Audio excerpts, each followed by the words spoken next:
امروز گروهی 170 نفره حاجیان تاجیکستان از شهر دوشنبه از طریق فرودگاه بین‌المللی دوشنبه به وطن میرسند و این گروه زائران که همچنین نخستین گروه از کشور ما برای ادای مناسک حج به عربستان سعودی سفر نموده بودند، امروز این گروه را در فرودگاه دوشنبه استقبال میگیرند.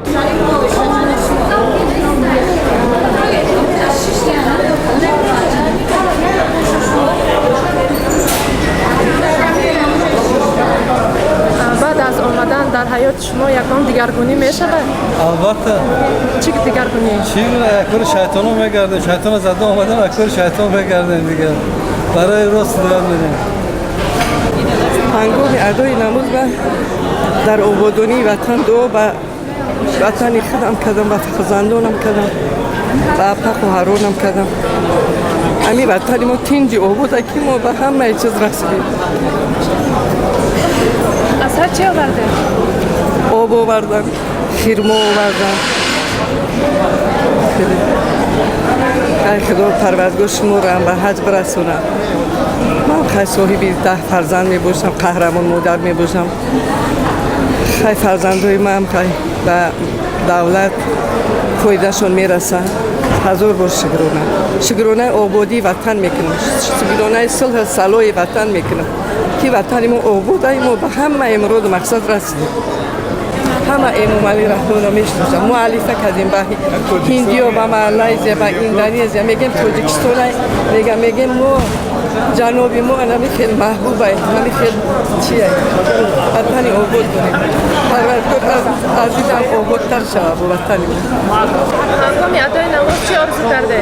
آرزو کردم که دولت ما همیشه تینجی امانی باشه و همیشه فرزندا سوق سلامت باشن. بعد از سفری حج در حیات شما یکم دیگرگونی دیده می شود؟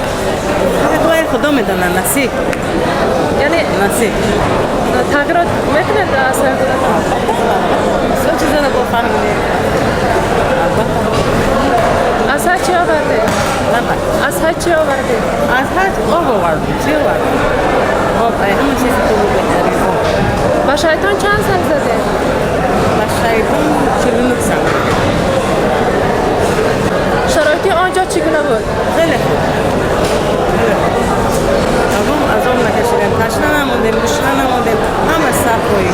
یکان مشکلی نداشته؟ نه یکان مشکلی نداشته. رحمت زیر بیماره که همه قدم رو دستگیری کرده، همه قدم صلوه کرد. بعضی از شخصان میگویند که اون پولی که شما صرف کرده به زیارت میروید به یگان شخصانی کم بغل یا که یگان انشاءات بنیاد میکرد خوبتر بود. شما چی میگویید؟ این کلشم نغز، این کلشم نه. هر دو طرفتان خوب. اگه کدام جهتش؟ هر دو طرفتان خوب. کم بغل هم یادی تی با خوبتر. هرچم کنی باز خوبتر. رحمت کنم. سلامت باشه. مبارک باشد. سفری حج چگونه گذشت؟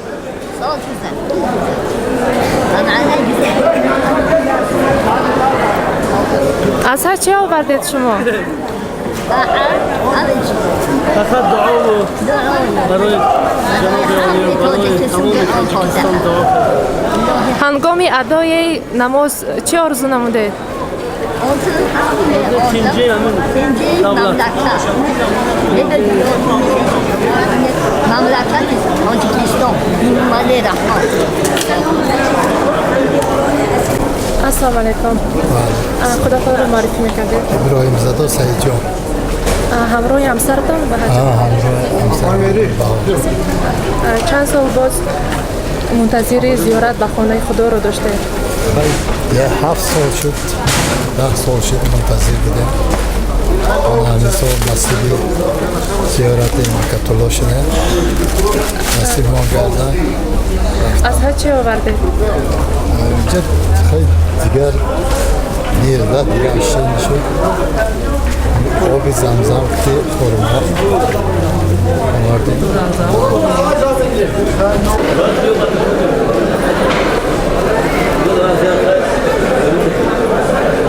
السلام علیکم. مبارک باشه. سلامت باشید. خودتان را معرفی میکردید؟ نورالی رمضان. سفری حج چگونه بود؟ بهترین حج بود. یگان مشکلی داشته؟ نه مشکلی نبود. از جد خرد خوراک، از جد جای خواب همین مهمونخانه اولی در مهمونداری مقتدم. بسم الله الرحمن الرحیم. بعد از این در حیات شما یگان دیگرگونی می شود؟ 100 بار دیگرگونی می شود که ما در دنیا دیگر دیدیم. چی دیگرگونی دیده می شود؟ فهمیدیم که دنیا چقدر بوده، خدای تعالی چقدر با ما همین خود منزل نصیب گردان. آرزو میکنیم که همه مردم برادران به حج کنند، خانه خدا را ببینند، پروردگار بشناسند. بعضی ها میگویند که اون مبلغی که با حج صرف کرده بهتر از یگان انشاءات بنیاد میکرده یا که با یگان کمیزات کمک میکرده. شما چی میگه؟ هر شام نغزن خانه خدا هم بهترین، ایش هم بهترین. اگر دست رسد هر شکلی با بهتر میشه. هزار رحمت به تاجیکستان و دیار رحمت بچه های ما معنی برای راست هدایت کنند و رزق حلال خراب و کتابخونی قرآن سرگردون شد و راه های نفس و دخترها و یا مانتان کردی برای راست هدایت کنند قرآن خان شود. همه شما تاجیکستان ها و همین مراد حاجی شدن ماها را بهتون رسید. هزار رحمت. خشت ندارم که هرچی خیلی مقدم میذاره گلمو 80 ساله حتی خدای تعالی خونه خدای بزرگ زیارت کردم و تن صد من خدای رحمت نه خدا را امروز برسونه از حاجی تو کنه تا امروز نفتش مورا پروردگار همه را خدا تا به برسونه پروردگار کریم رحم. کسی که یک بار پس از یک بار یگان انشاءات بنیاد کنه، یگان کمیزات و یاردان کنه، ایشان بهترین کار میشه. این سفر یکمی شما بود؟ این سفر